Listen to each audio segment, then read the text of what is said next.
Several branches of government have indicated that the military may be mobilized at any moment to stop this podcast. At this hour, we repeat the facts as we know them. There is a localized epidemic of crass movie reviews being committed by the High and Low podcast. They choose a pair of movies based on an arbitrary theme and compare a high to a low. In the midst of their first annual House of Horror, they have chosen a pair of zombie movies. George A. Romero's 1978 classic, Dawn of the Dead, and Umberto Lenzi's 1980 cautionary tale of nuclear radiation, Nightmare City. Military transport comes in hot. One of the air traffic controlmen, he just fires flares into the sky because that's what they do. It's like he's shooting at the plane or something. Yeah.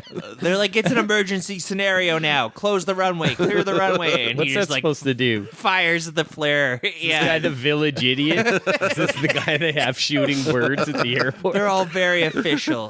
What's he doing? I don't know. That's just Buford. He's the flare man. He gets paid $200,000 a year to stand with that flare gun. And send out the simpleton. The zombies come looking for brains. They're not going to bother him. Just wheel him up, just all chained up like Hannibal Lecter, and unshackle him. Now's the time. Now's the time. Flare. What's he doing? He's just raiding the suitcases for panties. This didn't go as planned. Chain him back up. Oh, we spent $500 million on this program this year. Like in Street Fighter when they're creating Blanca, they just like have a screen in front of a guy's face showing him like images of war and shit. They're trying to create the flare guy at the airport. Didn't work. Some fucking underpaid intern switched out the tape for a bunch of panty raider videos. This guy just loves going through suitcases for panties. He's a real complicated. He's the most complex character in this movie, Buford. No one understands him but his panties. Oh, I'm gonna shoot the plane with a flare. So he misses the plane. Yeah, by like 30 kilometers. His flare is he just shoots the flare off over the runway somewhere for some reason. And nothing happens as a result. There's no one who will be like, oh, that's the signal. It's just like fucking... No, the plane just lands. Now we know it's an emergency because the flare was up there. It's pretty rare for me to go to a mall these days. A lot of the trends with the malls now are to have outward-facing stores, so you don't even really need... Like, if I go to Westmount, another mall in Edmonton, all the big stores are sort of on the outside. They have entrances, so you never really go into the bowels of that mall. They're on the outside looking in. Yeah, and you look at the stores on the inside, and it's like some old lady who has like a shoe repair shop. I was just thinking a shoe repair shop. Or Always. All these shops that like, how is this a thing? Yeah. How are you in business? We fix vacuums. It's like, who fixes a vacuum anymore? There's you always pay a tobacco $100 shop. for one and you throw it out in a year. That's a disposable item now. number one stamp shop. Okay. Collectible coins. There's always those This place travel just- places where you can get suitcases, any type of suitcase you need. Right next to the one that just has Elvis memorabilia and those precious moments pictures with like the kids with the big eyes. Yeah, it's sandwiched in between the Elvis memorabilia and the shop that exclusively sells wolf shirts. Yeah. Just wolves howling at moons. Yeah. Packs of wolves. Wolves on mountains.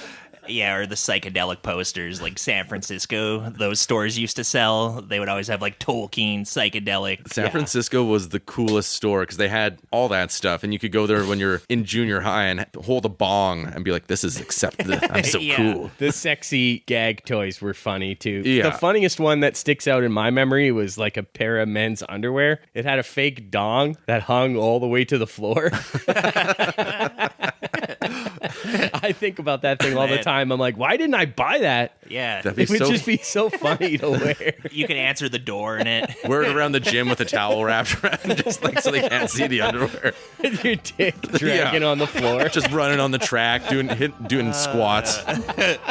Depending on the time of the day, if all the old people are there, you probably wouldn't even stick out. It's so juvenile, but it's still funny to me. Hey, brother, you mind squatting my cock while I do these bench presses?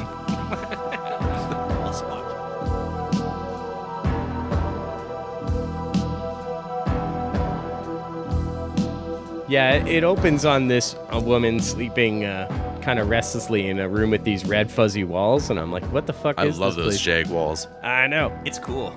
That's what we need for a podcast studio, for real. Honestly, 'Cause this is a TV studio. Yeah. Man, that's the best sound absorption. get some shag. And also, Shall when we take a bunch of fucking Molly and just rub our naked bodies all over the place. Everything is soft. There's just like 3 human-shaped sweat stains in the carpeting.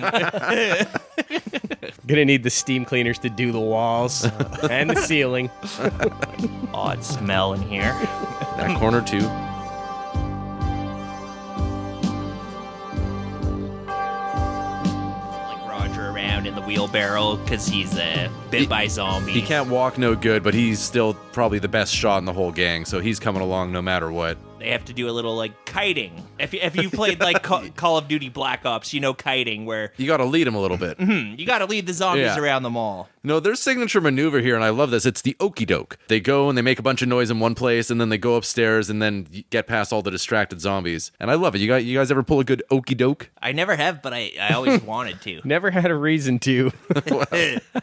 That's like Muhammad Ali used to do that all the time, right? Like the okey doke. Yeah, I did the okey doke on George Foreman. Float like a butterfly, bite like a zombie. Easy, Evander Holyfield. He's the biter, or did He's he the get one bit? who got bit. Mike Tyson was the zombie in this scenario. I love that video, just like of clips about people talk about how crazy Mike Tyson is, and there's this one guy's like, it all turned into a big fight. I looked down, I felt somebody bite my leg. I looked down, Mike Tyson's biting my leg. I'm gonna eat his children. I'm gonna stomp on their testicles. You know Alexander. I'm Alexander. My defense is impregnable. No zombie can get through here.